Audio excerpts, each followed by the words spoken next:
Hello વિદ્યાર્થી મિત્રો, ધોરણ 11 કોમર્સ વિષય આંકડાશાસ્ત્ર ચેપ્ટર નંબર 2 માહિતીનું નિરૂપણ. તો એમાં આપણે જોયું વર્ગીકરણ કોને કહેવામાં આવે છે એના વિશેની આપણે વાત કરી.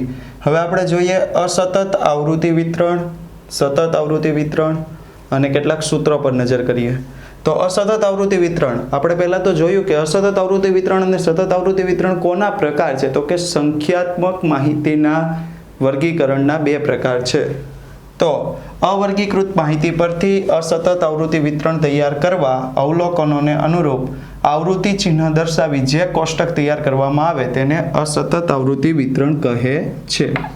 જો અહીંયા ખાસ જે જોવાનું છે, આવૃત્તિ વિતરણ અસતત હોવું જોઈએ, અવલોકનોને અનુરૂપ આવૃત્તિ ચિહ્ન દર્શાવવાના છે અને એક કોષ્ટક જે તૈયાર કરવામાં આવે તેને અસતત આવૃત્તિ વિતરણ કહે છે.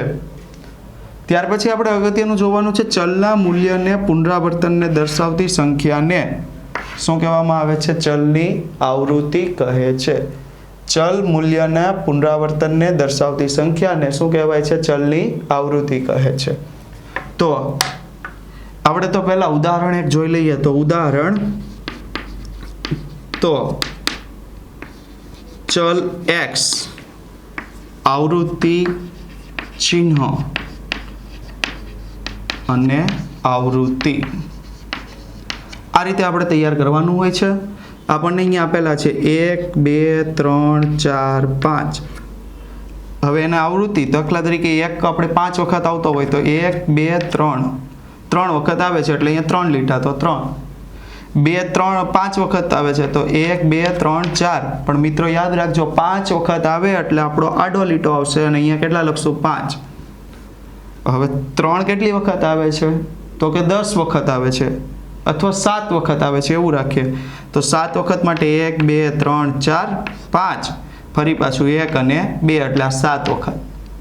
ત્યાર પછી 4 આપણને લાગ્યું 10 વખત આવે છે તો કઈ રીતે થશે? તો કે 1 2 3 4 5, 1 2 3 4 5, 5 ને 5 10 થઈ ગયા અને 5 એક પણ વખત આવતું નથી તો અહીંયા શું લખશું? 0. તો અહીંયા કોઈ ચિહ્ન કરવાનું રહેતું નથી અને આવી રીતે આપણે કુલ ટોટલ કરીએ તો 25. અહીંયા લખવાનું કુલ. આ આપણું શું થઈ ગયું? અસતત આવૃત્તિ વિતરણ. આ આપણું છે અસતત આવૃત્તિ વિતરણ, જેમાં ચલ શું લીધો? x, આવૃત્તિ ચિહ્ન અને આવૃત્તિને શું લઈશું? f. આ આપણું અસતત આવૃત્તિ વિતરણ આવી જ રીતે આપણે તૈયાર કરવાનું છે. ત્યાર પછી છે સતત આવૃત્તિ વિતરણ.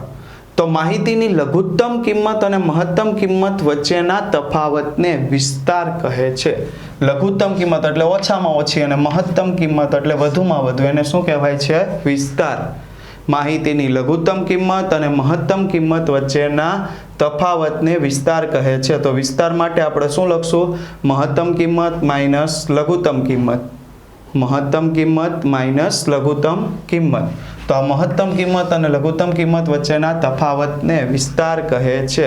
જો આ વિસ્તાર ખૂબ મોટો હોય તો અસતત આવૃત્તિ વિતરણ મેળવી શકાતું નથી. આપણે જોયું કે આપણે અંક લખતા જવાના હોય છે. હવે 50 આવ્યા તો સૌથી ઓછા 5 ને સૌથી વધુ 55. તો વિસ્તાર કેટલો થઈ ગયો? 50નો.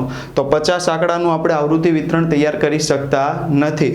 ત્યારે આપણે શું તૈયાર કરવાનું હોય છે? જો વિસ્તાર ખૂબ મોટો હોય તો અસતત આવૃત્તિ વિતરણ મેળવી શકાતું નથી. તો તેને અનુરૂપ વર્ગ લંબાઈ મેળવી અને કયું આવૃત્તિ વિતરણ તૈયાર કરવામાં આવે છે? સતત આવૃત્તિ વિતરણ તૈયાર કરવામાં આવે છે. જેના માટેનું સૂત્ર છે વર્ગ લંબાઈ ઇઝ ઇક્વલ ટુ વિસ્તાર છેદમાં વર્ગોની સંખ્યા. દાખલા તરીકે તમારો વિસ્તાર 50 આવે ને તમારે 10 વર્ગ બનાવવો હોય તો 50 ભાગ્યા કેટલા કરવાના? 10. 5 વર્ગ બનાવવો હોય તો 50 ભાગ્યા 5. એ આપણા પર રહેશે કે આપણે કેટલા વર્ગમાં માહિતીને રજૂ કરવી. તો એના પણ ઉદાહરણ જોઈએ તો અહીંયા આપણે લખશું ઉદાહરણ વર્ગ આવૃત્તિ. તો આપણું 0 થી 10, 10 થી 20, 20 થી 25, 25 થી 30 અને 30 થી 50.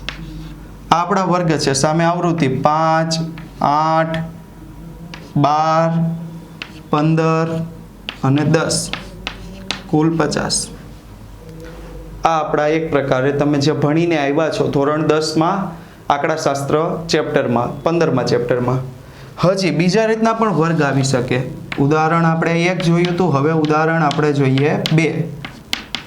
આ એક ઉદાહરણ જોયું, હવે બીજું ઉદાહરણ જોઈએ તો ત્યાં આપણને વર્ગ કેવા આપેલા હશે તો કે 0 થી 9, 10 થી 19, 20 થી 24, 25 થી 29, 30 થી 49 આ રીતના વર્ગ આપેલા હોય. અને એની આવૃત્તિ તો કે 7, 13, 14, 7, 2, 7, 13, 14, 7, 2 તો આની કુલ ટોટલ થશે 43. હવે આ બંને વર્ગમાં ફરક શું છે તો કે અહીંયા 10 હતા, એ પછીના વર્ગમાં શું બનતા હતા 10. આ બેયને શું કહેવાય પહેલાં તો એને શીખીએ તો આને કહેવાશે અધસીમા, આને કહેવાશે ઉધ્વ સીમા. અધસીમા એટલે નીચલી સીમા, ઉધ્વ સીમા એટલે ઉપલી સીમા. અધસીમા અને ઉધ્વ સીમા, નીચલી સીમા અને ઉપલી સીમા. તો અહીંયા જે ઉપલી સીમા હતી એ પછીના વર્ગની શું બનતી હતી નીચલી સીમા, જ્યારે અહીંયા જે ઉપલી સીમા હતી એ પછીના વર્ગની નીચલી સીમા બનતી નથી. તો આ વર્ગના બે પ્રકાર છે જે આપણે આગળ ભણીશું. એ પહેલા આપણે જોઈએ તો અધસીમા બિંદુ મેળવવાનો સૂત્ર તો શું આવશે, જે તે વર્ગની નીચલી સીમા એટલે અહીંયા 0, અહીંયા 10, અહીંયા 20 બરોબર, જે તે વર્ગની નીચલી સીમા અને એની આગળના વર્ગની ઉપલી સીમા. જે તે વર્ગની નીચલી સીમા, તમારે જે વર્ગનું અધસીમા બિંદુ મેળવવું છે તેની નીચલી સીમા તેની આગળના વર્ગની ઉપલી સીમા વડે વત્તા કરવાનો, સરવાળો કરવાનો, ભાગ્યા કેટલા લેવાના 2. જે તે વર્ગની નીચલી સીમા આગળના વર્ગની ઉપલી સીમા ભાગ્યા 2. દાખલા તરીકે 20 થી 25 નું અધસીમા બિંદુ લેવું છે તો 20 થી 25 માં નીચલી સીમા કેટલી આવશે 20 વત્તા 20, કારણ કે ઉપરના વર્ગની ઉપલી સીમા 20 એટલે 20 વત્તા 20 ભાગ્યા 2.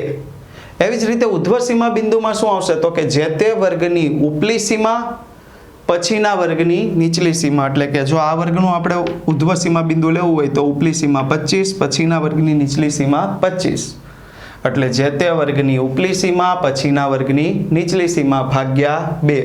આ એક બે અગત્યની બાબત હતી, અધસીમા બિંદુ અને ઉધ્વ સીમા બિંદુ. તો અધસીમા બિંદુ કોને કહેવાય તો કે જે તે વર્ગની નીચલી સીમા કિંમત વત્તા આગળના વર્ગની ઉપલી સીમા કિંમત ભાગ્યા 2. અને અધસીમા બિંદુ કોને કહેશે તો કે જે તે વર્ગની ઉપલી સીમા કિંમત વત્તા પછીના વર્ગની નીચલી સીમા કિંમત ભાગ્યા 2. ત્યાર પછી સૂત્ર છે વર્ગ લંબાઈ. આપણે અહીંયા જોયું હતું વર્ગ લંબાઈનું આ એક સૂત્ર, પણ તમને વર્ગમાંથી ડાયરેક્ટ મેળવવાનું કહેતો તો કે ઉધ્વ સીમા બિંદુ માઇનસ અધસીમા બિંદુ ભાગ્યા 2. આ સૂત્ર યાદ રાખવું એટલા માટે જરૂરી છે કે હવે પછીના દરેક ચેપ્ટર આના પર આધારિત છે. આપણે વર્ગની મધ્ય કિંમત વાળી વાત કરી લઈએ હવે તો કે ઉપલી સીમા કિંમત એટલે શું કહેવાશે કે જે આપણો જે વર્ગ છે એની ઉપરની કિંમત વત્તા નીચેની કિંમત એટલે અધસીમા કિંમત, એના સરવાળાને ભાગ્યા 2. વર્ગની ઉપલી સીમાની કિંમત અને નીચલી સીમાની કિંમત ભાગ્યા 2, એટલે કે 20 થી 25 નું આપણે જોવું હોય તો 25 વત્તા 20 ભાગ્યા 2. તો આપણી શું બનશે મધ્ય કિંમત. અને આ મધ્ય કિંમતને આધારે આપણે વર્ગની ઉપલી સીમા કિંમત અને નીચલી સીમા કિંમત પણ મેળવી શકીએ છીએ. કઈ રીતે તો કે મધ્ય કિંમત વત્તા 1/3 વર્ગ લંબાઈ, મધ્ય કિંમત વત્તા 1/3 વર્ગ લંબાઈ એટલે આપણા માટે શું મળશે ઉપલી સીમા કિંમત. વર્ગ લંબાઈ આપણે મેળવી હતી કઈ રીતે તો કે ઉધ્વ સીમા બિંદુ માઇનસ અધસીમા બિંદુ, ઉધ્વ સીમા બિંદુ માઇનસ અધસીમા બિંદુ, અને એના આધારે આપણને વર્ગ લંબાઈ મળી. આ વર્ગ લંબાઈ ભાગ્યા 2 કરીએ એટલે દાખલા તરીકે વર્ગ લંબાઈ 10 મળી હોય તો ભાગ્યા 2 કરો એટલે 5. આ 5 મધ્ય કિંમતમાં જો તમે પ્લસ કરી દો તો તમને શું મળશે ઉપલી સીમા કિંમત. એવી જ રીતે નીચલી સીમા કિંમત મેળવવા માટે મધ્ય કિંમત માઇનસ 1/3 વર્ગ લંબાઈ એટલે મધ્ય કિંમતના તમને કેટલા મળ્યા છે જે કઈ સંખ્યા મળી હોય એમાં વર્ગ લંબાઈના અડધા બાદ કરો, એટલે કે દાખલા તરીકે વર્ગ લંબાઈ 10 હોય તો કેટલા બાદ કરવાના 10 ભાગ્યા 2 એટલે 5 બાદ કરવાના. તો ઉપલી સીમા કિંમત બરાબર મધ્ય કિંમત પ્લસ 1/3 વર્ગ લંબાઈ, નીચલી સીમા કિંમત બરાબર મધ્ય કિંમત માઇનસ 1/3 વર્ગ લંબાઈ. હવે જે મેન વસ્તુ આપણે જે અહીંયા જોઈતી છે તો કે વર્ગોના મુખ્યત્વે કેટલા પ્રકાર છે? 2. કયા કયા? તો કે નિવારક વર્ગો અને અનિવારક વર્ગો. નિવારક વર્ગો અને અનિવારક વર્ગો. તો નિવારક વર્ગોમાં વાત કરીએ, જે વર્ગની ઉપલી સીમા અને પછીના વર્ગની નીચલી સીમા સમાન હોય તેને નિવારક વર્ગો કહેવાય. તો આ બેમાંથી કયા નિવારક વર્ગો કહેવાશે? તો કે આ જે વર્ગની ઉપલી સીમા અને પછીના વર્ગની નીચલી સીમા સમાન હોય તો તેને શું કહેવાય? નિવારક વર્ગો કહેવાય. ત્યાર પછી જે વર્ગની ઉપલી સીમા અને પછીના વર્ગની નીચલી સીમા સમાન ન હોય તો તેને અનિવારક વર્ગો કહેવાય. એટલે આ ઉપલી સીમા અને એની પછીના વર્ગની નીચલી સીમા સમાન છે નહીં તો આને શું કહેવાશે? અનિવારક વર્ગો કહેવાય. એટલે આ નિવારક વર્ગો અને અનિવારક વર્ગો આ બેયના તફાવત છે. અહીંયા ઉપલી સીમા પછીના વર્ગની શું બનશે? નીચલી સીમા. જ્યારે અહીંયા ઉપલી સીમા પછીના વર્ગની નીચલી સીમા બનતી નથી. તો ઉપલી સીમા પછીના વર્ગની નીચલી સીમા હોય તો એ નિવારક વર્ગો, ઉપલી સીમા પછીના વર્ગની નીચલી સીમા ન હોય તો તે અનિવારક વર્ગો કહેવાય. તો આ હતું આપણું સૂત્ર જેના આધારે આપણે સતત અસતત આવૃત્તિ વિતરણ અને સતત આવૃત્તિ વિતરણ તૈયાર કરવાનું છે. તો વિદ્યાર્થી મિત્રો, હવે પછી આપણે સ્વાધ્યાય 1.1 પહેલા હજુ એક પ્રકાર આપણે જોવાનો બાકી છે કે સતત અને અસતતમાં સંચયી આવૃત્તિ વિતરણ. અને એ જોઈ ત્યાર પછી આપણે કોષ્ટક રચના કઈ રીતે કરવી એના કેટલાક નિયમો છે એ જોઈ અને દાખલાઓ ગણશું. તો અવારનવાર આવા વિડીયો જોવા માટે આર્યમ એજ્યુકેશન યુટ્યુબ ચેનલ પર મળતા રહીએ. Thank you.